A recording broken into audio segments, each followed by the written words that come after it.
Alright guys, another day, another strength. We got another video for you here. This one is about supersets and giant sets. Very exciting, very fun. So let's talk about how to implement them, should you implement them, when should you use them, etc.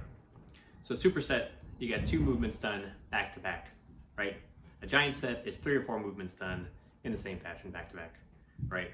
So you don't need to fly across the gym and drop everything you're doing, but you're not gonna rest in between the sets. So you're just gonna rack the bar, take a couple breaths maybe, go into your next set.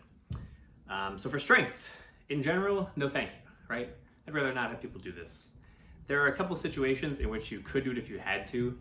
So sometimes people only have, a half hour to train or something like that. You're running short on time once in a while. Then it can work with certain lifts. So you can superset bench and deadlift, for example. But as far as, doing it optimally, it's not optimal at all. So don't do it. And then if you're one of those people that's I only have 30 minutes to train, period, all the time, I feel like you can carve out another, 30 minutes if you're serious about doing this, so you can have a decent block to train, right?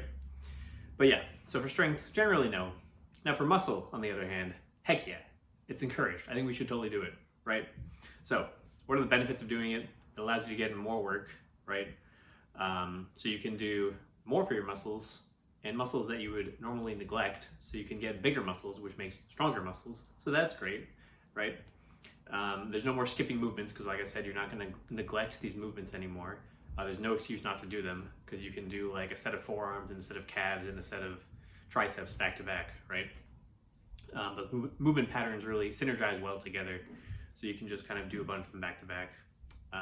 Another benefit is that it has a specific conditioning effect, which I'll talk about in my next video on cardio, and that's a good thing. But yeah, it is specific to the event of performing a hard set. You get used to the muscles burning, you get used to huffing and puffing, and then that becomes not so much of a factor when you're training for strength. But yeah, those are the benefits really. And then another benefit, this is really the main reason for doing it, is that the full body pump you get is kind of psychotic, kind of great, right? That's the real reason we train in the first place, so that's what we're going for. But yeah, one important note about this is that just because you're doing supersets sometimes doesn't mean that you need to do supersets all the time. And this goes for any kind of training, right?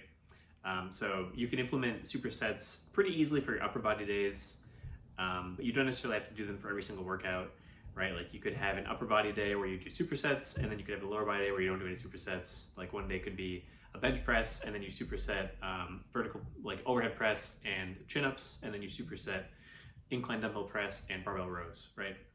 And then the next workout could be squat, pin press, barbell rows or power cleans, right? And no supersets at all. So there you go. Yeah, hope you guys enjoyed this video. If you did, say something in the comments, ask me some questions or something, and I'll see you guys in the next video. All right, goodbye.